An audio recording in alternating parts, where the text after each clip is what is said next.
Amém. Depois de Josué, que venceu a batalha em Jericó, apareceu um camarada chamado Jefté. E é sobre ele que nós vamos conversar hoje à noite. O livro dos Juízes, o capítulo 11.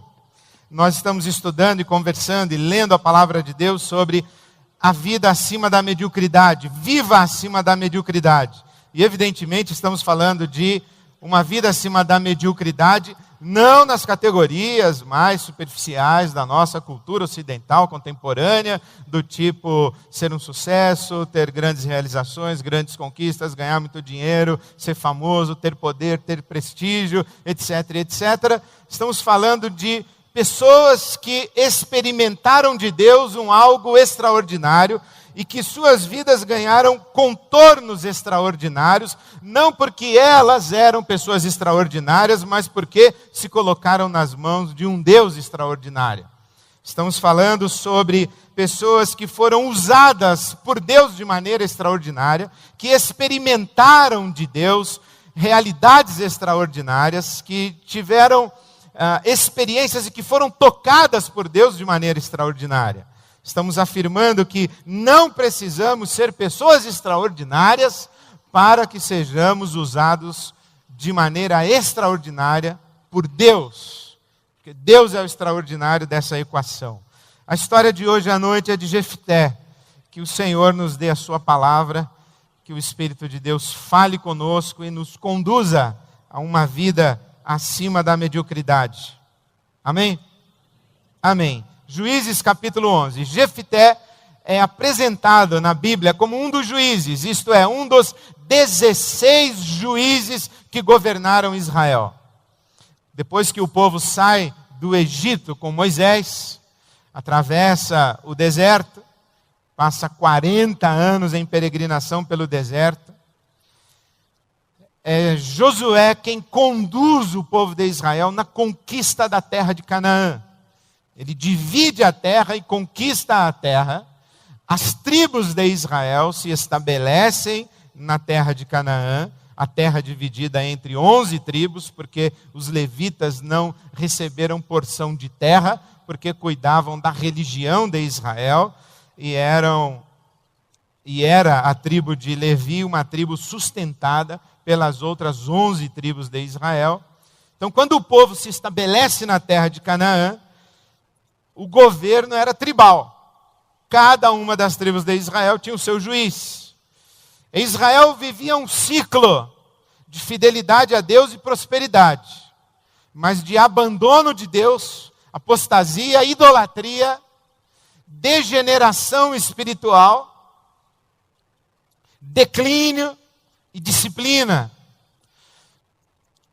Quando a crise em Israel era profunda, Deus levantava um juiz, também uma mulher de nome Débora, que governava sobre todas as tribos. Jefté é um destes juízes que governa, um dos 16 juízes que exerceu o governo em Israel. Entre a conquista da terra de Canaã com Josué, até o estabelecimento da monarquia, tendo Saul como seu primeiro rei. Então, nesse período, entre a conquista da terra com Josué e o primeiro rei Saul, a monarquia, aqui é o período dos juízes, 16 juízes, um deles é Jefté, que é apresentado como gileadita, da tribo de Gileade. Era um guerreiro valente, capítulo 11, versículo 1, mas sua mãe era uma prostituta. Então, Jefté, filho de uma prostituta, não necessariamente uma prostituta, mas uma mulher da terra dos cananeus, uma mulher cananita, que era considerada pelo povo de Israel na categoria e na qualidade de uma prostituta, ou quem sabe, era mesmo uma prostituta. Gileade também era casado, o pai de Jefté, Gileade era casado, e teve filhos no seu casamento. Jefté é um filho bastardo, de fora do casamento. de Gileade com a prostituta. Nasceu Jefté. Mas Gileade também era casado e teve vários filhos. E quando os filhos cresceram, olharam para Jefté e disseram: você não é da família, você não tem parte na herança do nosso pai e você está expulso da nossa casa. Então Jefté, no versículo 3, fugiu dos seus irmãos e se estabeleceu em Tobi. E ali se tornou dono do morro, virou chefe de gangue, chefe de quadrilha. Um bando de vadios uniu-se a ele e o seguia. Jefté era um guerreiro valente, tinha espírito de liderança, devia ser bom de briga, devia ser um camarada que não pensava duas vezes em passar a espada em alguém, e se tornou líder de um bando. Acontece que naquele tempo, o rei dos Amonitas declarou guerra contra Israel, e foram buscar na terra de Tobi Jefté, e pediram a ele: vem governar sobre nós, na verdade vem comandar o exército de Israel na guerra contra os Amonitas.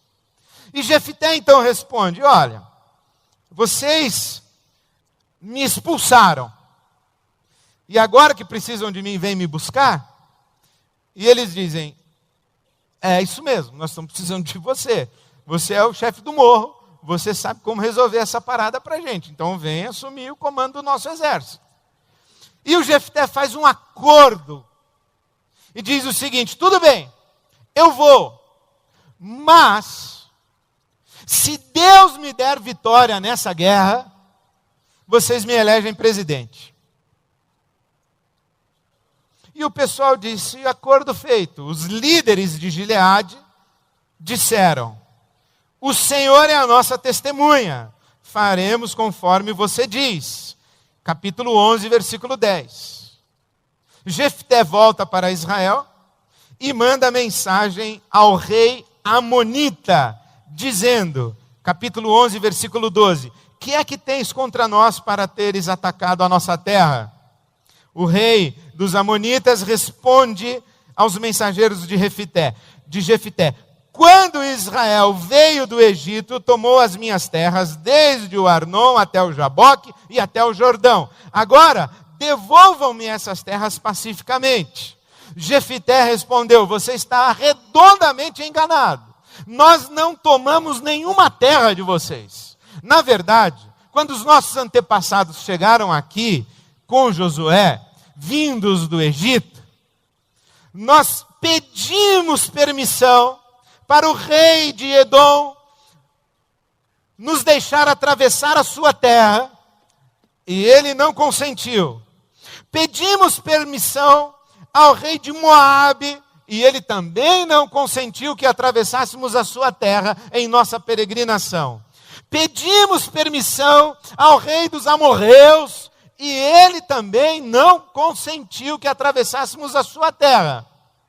Fomos recebidos aqui com indiferença, fomos recebidos aqui com hostilidade, e especialmente o rei dos amorreus, ele disse o seguinte: esse pessoal saiu do Egito, peregrinou pelo deserto, e ele não vai simplesmente atravessar a nossa terra, eles vão tomar a nossa terra de assalto, por isso vamos atacá-los e destruí-los antes que eles se levantem contra nós. É aí que provavelmente surge aquele ditado: vamos almoçá-los antes que eles nos jantem. É isso que está acontecendo aqui. Jefté faz com que o rei dos Amonitas fique sabendo dessa história, e Jefté conclui o seu arrazoado, dizendo, versículo 21, então, depois de termos sido recebidos com indiferença e hostilidade pelos edomitas, pelos moabitas, pelos amorreus, não tivemos alternativa senão, uma vez atacados, entrar em guerra contra esses povos, mas o Senhor, versículo 21, o Deus de Israel, entregou Seom e todos os seus homens nas mãos de Israel, e Israel os derrotou. Israel tomou posse de todas as terras dos amorreus que viviam naquela região, conquistando-a por inteiro, desde o Arnon até o Jaboque e desde o deserto até o Jordão. agora que o Senhor, o Deus de Israel, expulsou os amorreus da presença de Israel, o seu povo quer pegar de volta aquilo que é nosso? Você acha mesmo, Jefté pergunta ao rei dos amonitas, que você é melhor do que os reis do passado? Que o seu povo é melhor do que aqueles povos do passado? Você acha mesmo que declarando guerra contra Israel, você tem alguma possibilidade de sair vencedor? Pois, termina Jefté, nada fiz contra ti, mas tu estás cometendo um erro, lutando contra mim. Que o Senhor, versículo 27 de Juízes capítulo 11, que o Senhor, o juiz, julgue hoje a disputa entre os israelitas e os amonitas. Está na mão de Deus. É isso que Jefté vai dizer. Diz a palavra de Deus, no versículo 29, que o Espírito de Deus veio sobre Jefté. Jefté foi abençoado por Deus e Deus deu a vitória a Jefté contra os amonitas. Versículo 32. O Senhor entregou os amonitas nas mãos de Jefté. Amém. Se a história acabasse aqui, seria até uma história interessante. Mas ela ganha ares de dramaticidade que nem a Globo consegue criar. Antes de ir para a guerra, Jefté faz um voto. Ele conversa com Deus e diz o seguinte: Deus, se o Senhor me der a vitória nessa batalha, quando eu voltar para casa, a primeira criatura viva que eu encontrar, eu vou oferecer em sacrifício, em holocausto ao Senhor. Ele vence a guerra, volta para casa, e a primeira criatura viva que sai de sua casa para recebê-lo é a sua filha única. E Jefté rasga as suas vestes e cai no chão desesperado e diz: minha filha, eu fiz um voto a Deus, porque foi você quem veio me receber. Agora eu não tenho como voltar atrás. A filha de Jefté, ela chora, mas é firme na palavra com seu pai, dizendo: o Senhor fez um voto a Deus, então cumpra. Porque Deus deu a vitória ao Senhor, então cumpra o seu voto, disponha da minha vida. Permita, entretanto, que eu vá para os montes chorar a minha morte. Na tradução da NVI, da Nova Versão Internacional, diz que ela vai chorar a sua virgindade. Vai morrer virgem, vai chorar. Bom motivo para chorar mesmo. Mas na tradução da Bíblia na linguagem de hoje, diz que ela vai chorar porque morrerá sem o privilégio de ser mãe. E ela vai prantear com as suas amigas, e 2 meses depois ela volta, e é de fato oferecida em sacrifício a Deus. Esse Jefté, portanto, é um problema sério. A tradição de Israel, quando vai estudar a história de Jefté, se debate.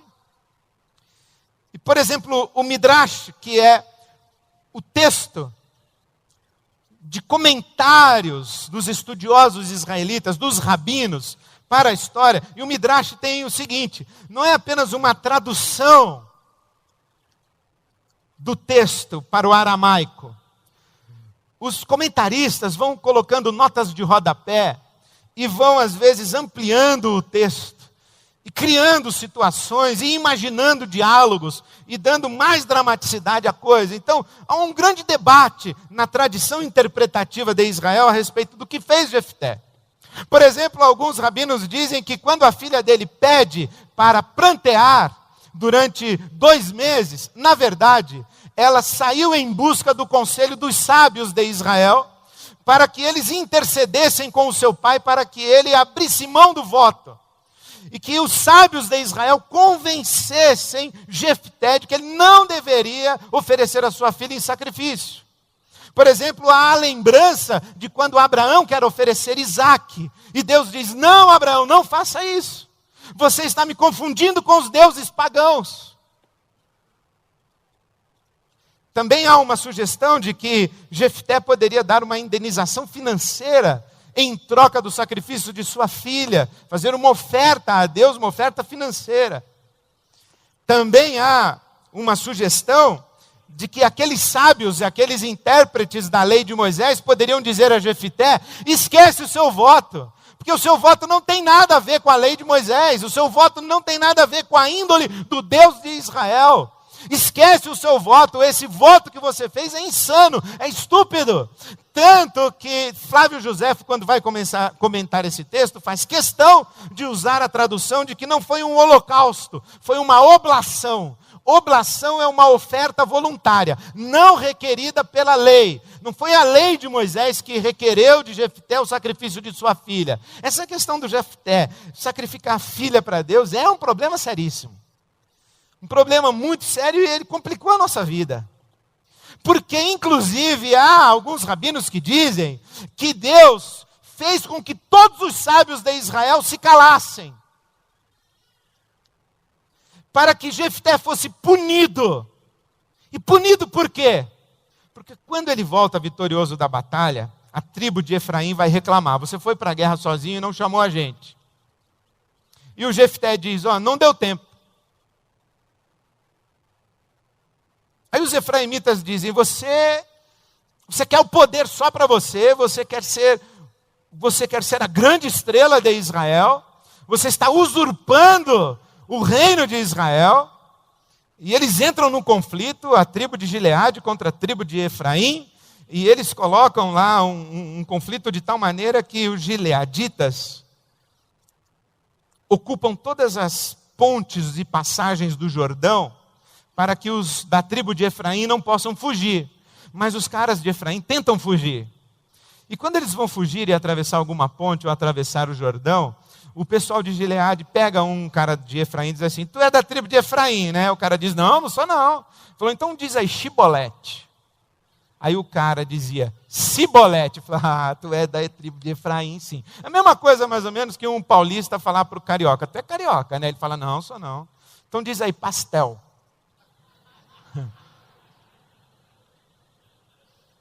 Então dá para pegar. E pegaram os caras, e diz a palavra de Deus que Jefté matou 42 mil efraimitas. Israel contra Israel. E os rabinos então vão dizer o seguinte, que esse texto de Juízes, capítulo 11, especialmente os versículos 39 e 40, que quando a filha de Jefté é morta, sacrificada por ele, saíram as moças durante 4 dias e prantearam a sua morte. E desde então, todos os anos, as virgens de Israel celebravam durante 4 dias a morte da filha de Jefté, o gileadita, e que esse texto consta da Escritura para que em Israel jamais se repetisse tamanha insanidade como essa insanidade de Jefté. A confusão aqui é grande, esse Jefté é problema. Confesso que quando eu comecei a estudar e fui entender melhor, eu falei: esse Jefté não é um bom exemplo de vida acima da mediocridade. O cara não tem pedigree, a mãe tem reputação duvidosa, foi expulso de casa, virou chefe de quadrilha, deve ter morado lá pelos lados de... não sei. Virou chefe de quadrilha, tinha índole violenta,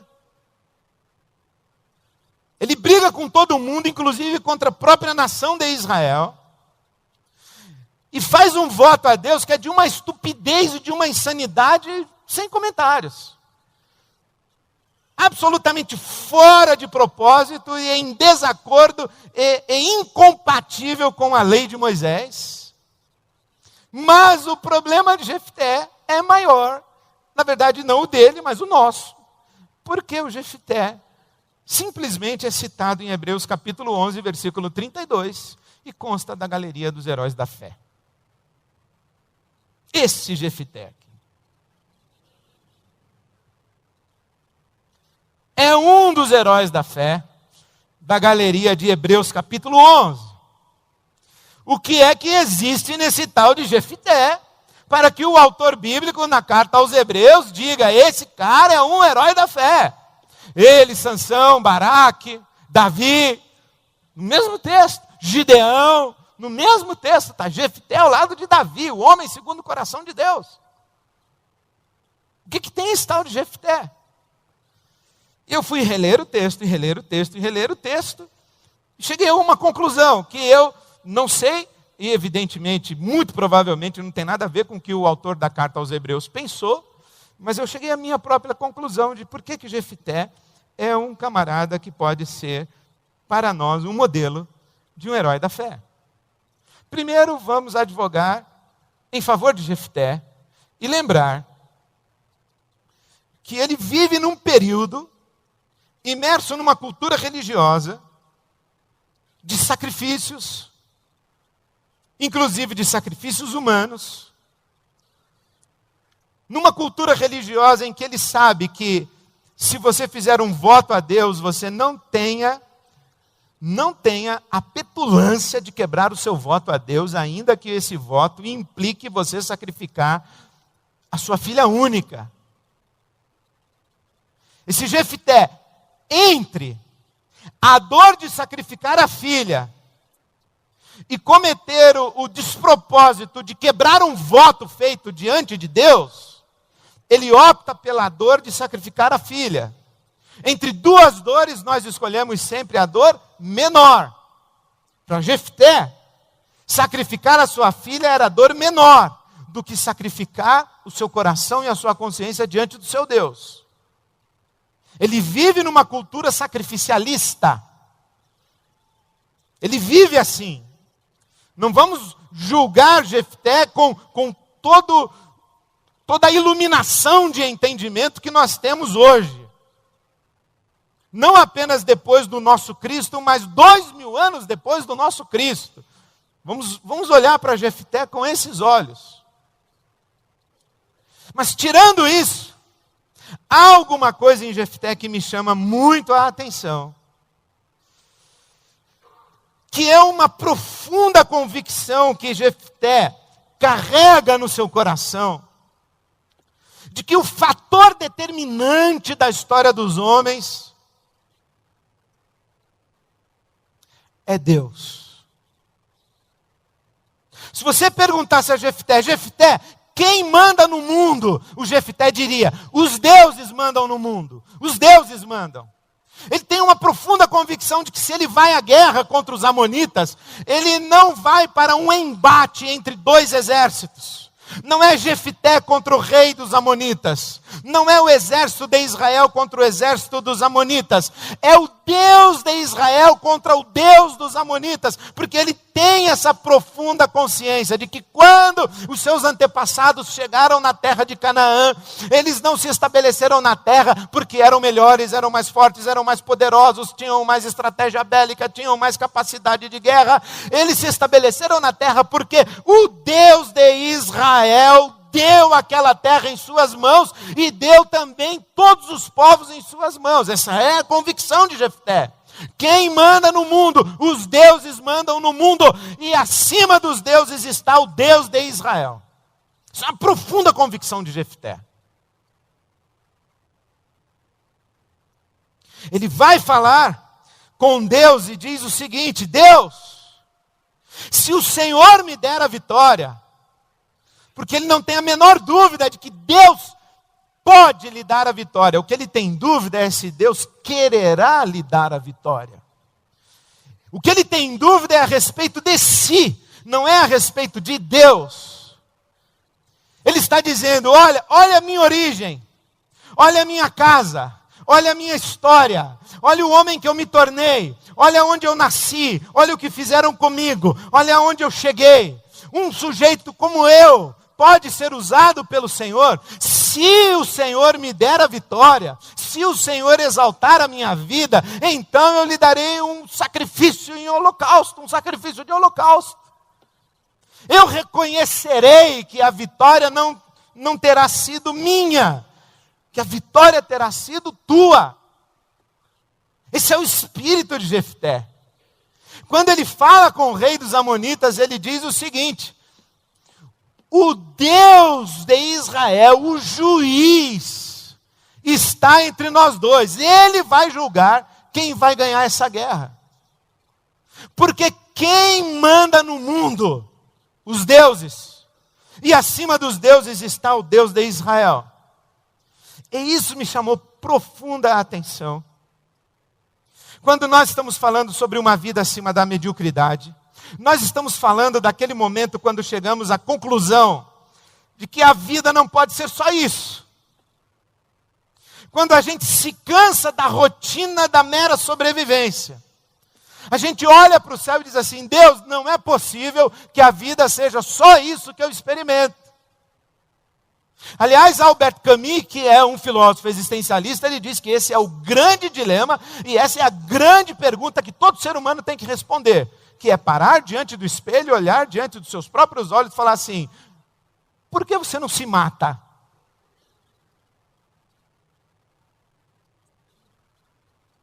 O que é que dá sentido à sua vida? O que é que faz valer a pena continuar vivendo? E quando estamos falando de uma vida acima da mediocridade, nós estamos falando desse momento nas nossas vidas, quando nós começamos a nos indagar, o que é que realmente dá sentido, significado, valor e faz valer a pena continuar vivendo. É nessa hora que nós estamos buscando um pouco mais de Deus, um toque extraordinário de Deus, um diferencial de Deus. E nessa hora, quando nós vamos buscar, é que os nossos deuses aparecem. Porque o Jefté, e eu de propósito deixei de ler e guardei o versículo 24 do capítulo 11 para agora. O Jefté, ele diz assim ao rei dos Amonitas: você não fica com tudo aquilo que o seu Deus te dá? Pois também é legítimo que Israel fique com tudo aquilo que o Deus de Israel lhe dá. Se o seu Deus, Camós ou Quemos, lhe tivesse dado essa terra, você abriria a mão? Então por que é que você está pedindo que eu abra a mão da terra que o meu Deus me deu? Se Deus coloca alguma coisa na sua mão, você joga fora? Então por que é que você está pedindo que eu jogue fora aquilo que Deus me deu de presente? Você fica com tudo aquilo que o seu Deus te der, e eu fico com tudo aquilo que o meu Deus me der. Essa fala do Jefté nos exige perguntar: quem é o meu Deus?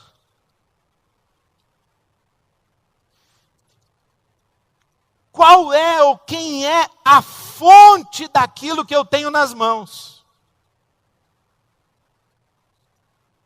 Porque a nossa satisfação, o nosso um pouco mais, esse tempero de extraordinariedade da nossa vida,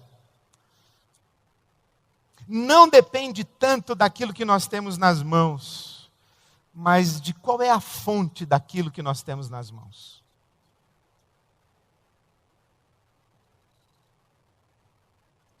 A nossa realização, a nossa satisfação, eu luto contra essa palavra, mas eu vou usá-la entre aspas e com ressalvas. A nossa felicidade, ela depende do potencial de felicidade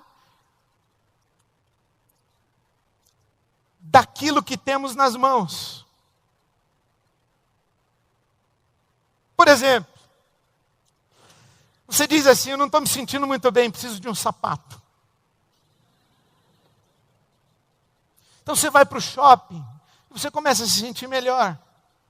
Aquele frisson, aquele encantamento, aquele êxtase, aquela coisa deliciosa de você olhar para a vitrine, esse, não aquele. Aí você entra. Você é recebida de uma maneira elegante, atenciosa. Você experimenta.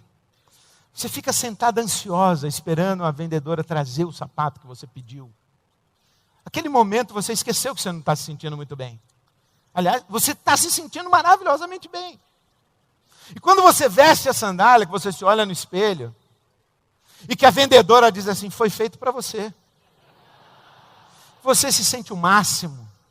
Você esqueceu. E aí, quando você sai do shopping com aquela sacola com o seu sapato novo, que você encontra uma amiga, no meio do shopping você abre a sacola e abre a caixa e mostra o sapato para ela. E você chega em casa e o seu marido, você fala assim: não viu nada diferente? Porque aquele objeto de desejo tem um potencial de colocar você um degrauzinho acima.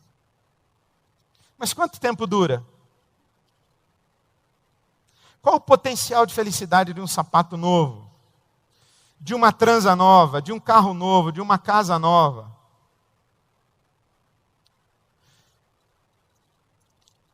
A felicidade que a gente experimenta está na proporção direta do objeto que nós elegemos como razão da nossa felicidade. Se eu amo o saber me traz um contentamento. Mas eu sei que ele é limitado, eu vou ficar nos limites da razão. Se eu amo o prazer me traz um contentamento, mas eu sei que é efêmero.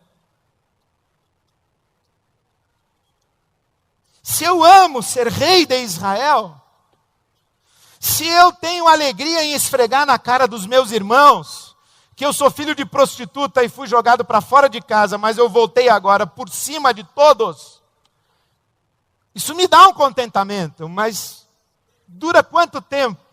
Qual é esse potencial de felicidade?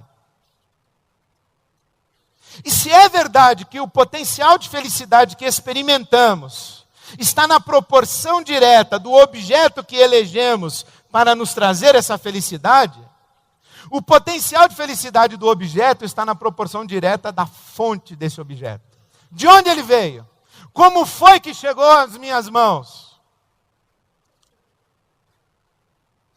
É muito melhor você ter uma Ferrari, porque você batalhou e comprou a Ferrari, do que você ter uma Ferrari porque o papai te deu.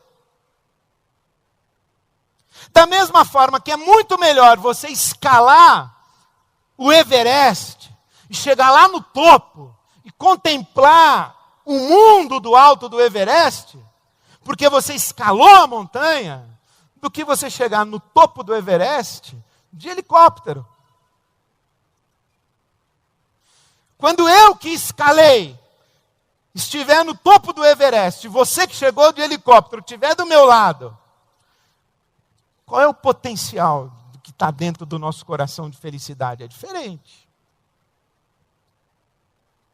Como foi que aquilo chegou na minha mão? Como foi que aquela experiência chegou para mim? O Jefté está nos dando uma dica extraordinária. Não sei se ele pensou nisso, se ele pretendeu, se o autor bíblico, se Hebreus, mas foi o que eu li. É que uma vida extraordinária depende daquilo que temos nas mãos e que recebemos de Deus. O meu Deus me deu. E se o meu Deus me deu, eu vou abraçar isso, não vou abrir mão. Porque foi isso que Jesus ensinou para nós no Sermão do Monte.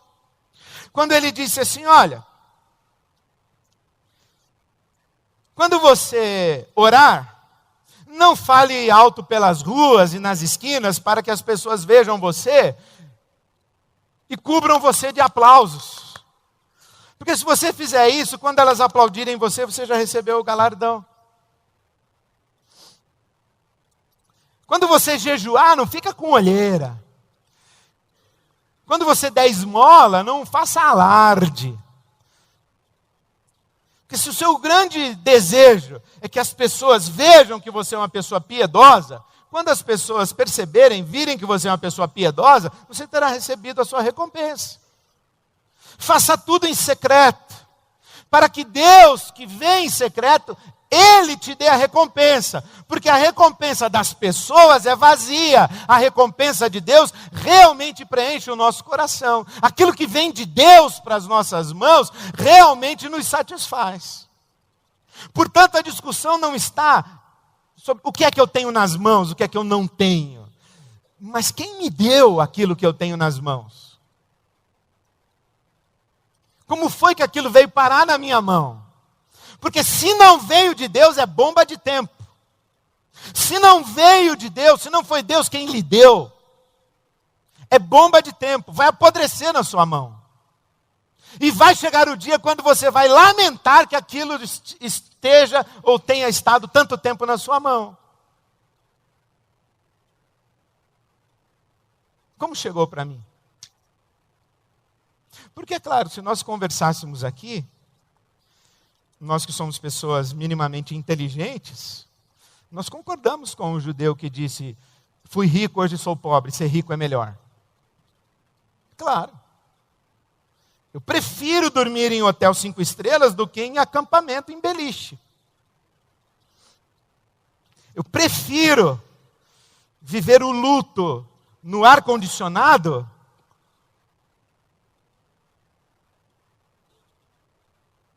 do que viver o luto passando fome. Eu prefiro prantear, tendo podido oferecer àqueles que perdi todos os recursos disponíveis, do que pranteá-los, porque lhes faltou a boa medicina. Eu prefiro saber do que ser ignorante.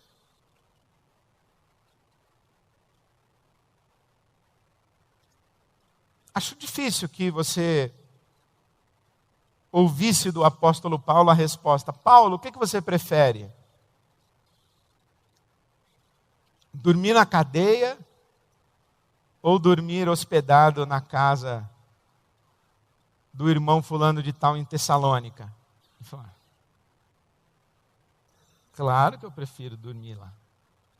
A questão é que eu não preciso dormir na casa de Tessalônica para não me sentir medíocre. Eu consigo não me sentir medíocre mesmo dormindo na cadeia. Eu consigo não me sentir medíocre mesmo não tendo mais um sapato.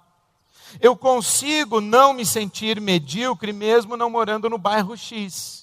Eu consigo não me sentir medíocre mesmo no tempo da necessidade. Eu consigo estar satisfeito com aquilo que Deus colocou na minha mão. E quanto mais Ele quiser colocar, eu quero. E eu imagino Jefté. Vamos nos colocar no coração do Jefté. Se ele pudesse ser visto de joelhos no quarto dele, fechado, só ele e Deus. Ele fala assim: Deus, eu queria tanto ganhar essa guerra, Deus.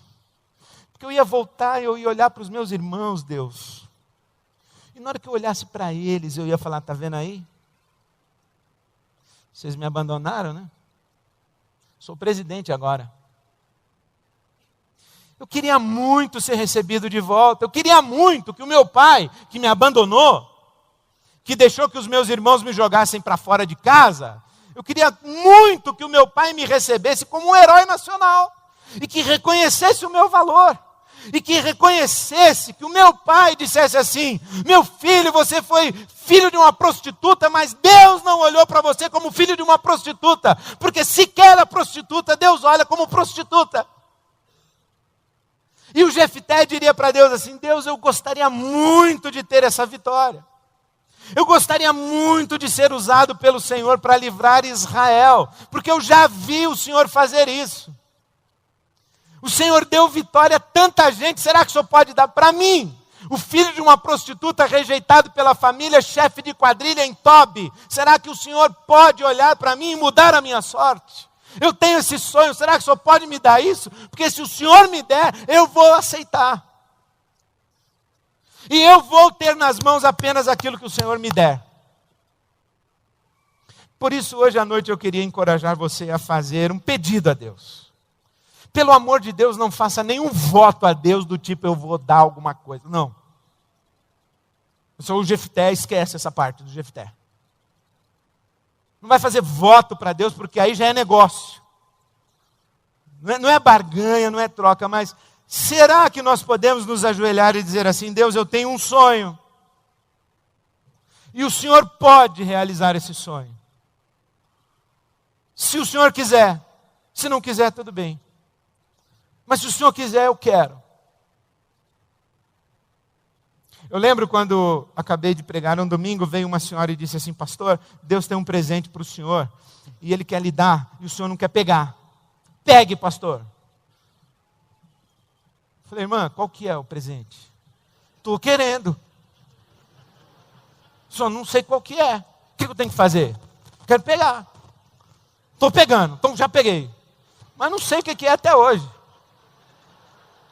Mas uma coisa eu sei, que desde aquele tempo eu digo para Deus assim: Deus, se tem mais alguma coisa para o Senhor me dar, pode dar que eu quero. Eu não quero ser displicente ao que o Senhor quer fazer na minha vida e o quanto o Senhor quer me abençoar. Se o Senhor quiser me abençoar para ganhar batalhas aí, eu estou afim. Se o Senhor quiser me abençoar para abençoar pessoas, eu estou afim. Pode dar mais e muito mais. Porque eu sei que tudo que eu tiver na minha mão terá vindo do Senhor. Aliás, se tem alguma coisa na minha mão que não veio do Senhor, eu não quero. Eu só quero o que veio da tua mão para a minha mão. Mas eu quero tudo que o Senhor tem para dar para mim. Será que você tem um sonho para dizer assim: Deus, eu gostaria muito que o Senhor colocasse aqui na minha mão um presente. Um presente que eu olhasse para ele e eu dissesse: o Deus extraordinário me visitou. O Deus extraordinário ouviu a minha súplica, a minha oração. O Deus extraordinário fez uma coisa extraordinária na minha vida. Glória ao Deus extraordinário. Ao Deus dos deuses, o Senhor dos senhores. E faço um parêntese para você.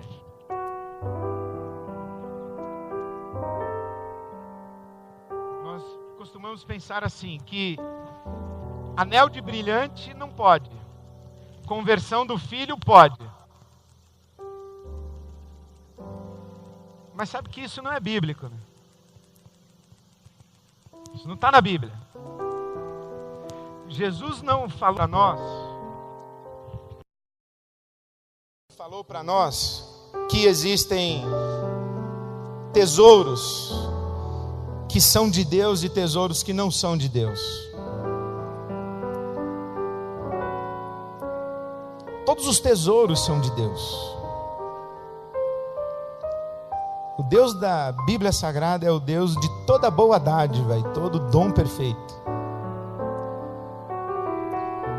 O que Jesus falou é que há tesouros que nós deixamos na terra e tesouros que nós guardamos no céu.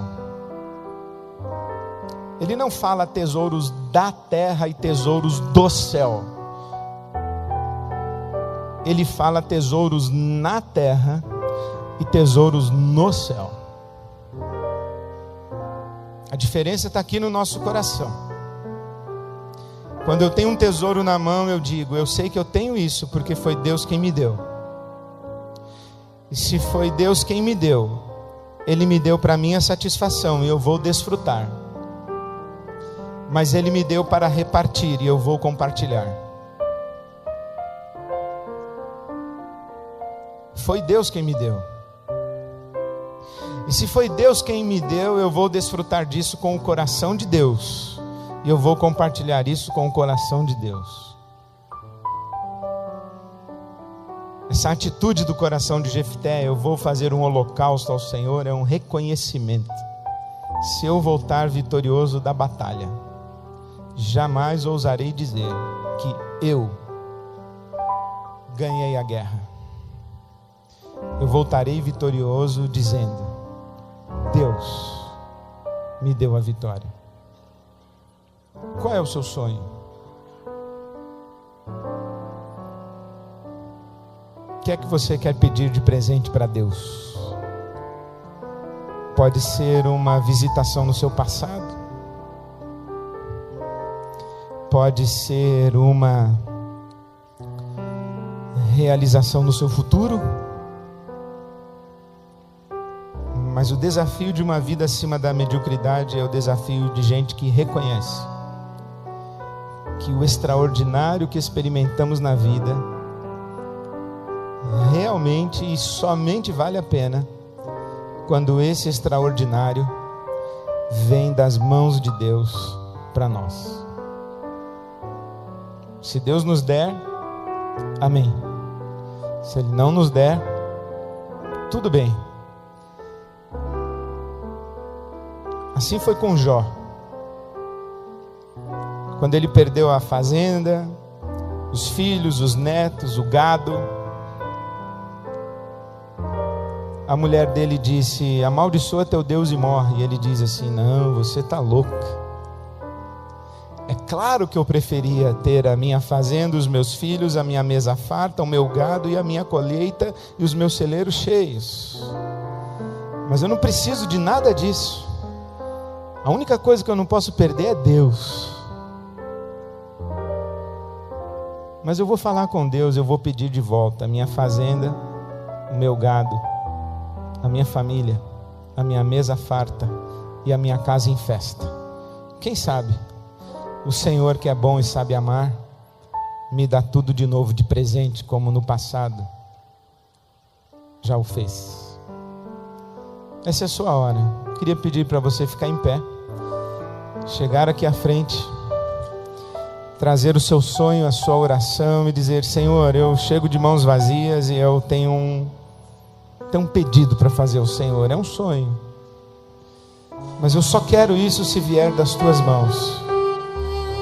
E no dia que chegar, e se chegar, eu vou saber que foi o Senhor quem me deu, e eu vou glorificar o teu nome, e eu vou usar esse presente para minha satisfação, mas para abençoar pessoas e para a glória do teu nome.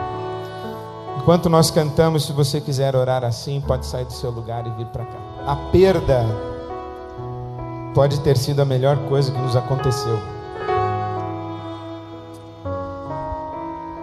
Aquilo que nós tínhamos nas mãos e que a fonte não era Deus, perder aquilo, na verdade não foi uma perda, foi um livramento. E quem sabe quando você tiver novas coisas nas suas mãos, agora você vai ter da fonte certa, para desfrutar da maneira certa e dar o destino certo. É um novo começo, é uma nova oportunidade de Deus. Eu desejo do fundo do meu coração que Deus realize os sonhos de cada um. E faço essa minha oração. Sonhos realizados por Deus são para a nossa satisfação e para a bênção daqueles que estão à nossa volta. Os sonhos que temos e que Deus realiza fazem de nós pessoas melhores, pessoas mais dóceis, mais humildes, mais quebrantadas, mais parceiras, mais capazes da comunhão e da partilha. Os sonhos que nós temos e que nós sabemos que foi Deus quem realizou, esses sonhos nos colocam de joelhos em gratidão, renovam a nossa fé, nos animam na caminhada do serviço. Então eu Eu oro que seja essa noite uma noite de mudanças na sua vida, que Deus coloque na sua mão presentes. E lembra você que o nosso Deus tem preparado para nós coisas que os nossos olhos não viram, nossos ouvidos não ouviram, e sequer nós jamais imaginamos impedir a Ele. Ele nos dá. Eu fico imaginando o dia que você vai chegar para mim e vai falar assim: Ed, você não acredita o que aconteceu comigo. Se há 1 ano atrás, ou 6 meses, 3 meses, você me dissesse que um dia eu ia estar vivendo isso que eu estou vivendo, eu ia dizer: impossível. Mas Deus me visitou de maneira extraordinária, e eu trago a minha gratidão e a minha glória a Deus pelo que Ele me deu de presente. Eu peço isso para você, para mim, para nós como comunidade, para as nossas famílias, que sejamos abençoados de tal maneira que a bênção de Deus transborde de nós para abençoar a muitos ao nosso redor, para a glória de Deus, o nosso Pai. Amém, amém, amém. Deus os leve em paz.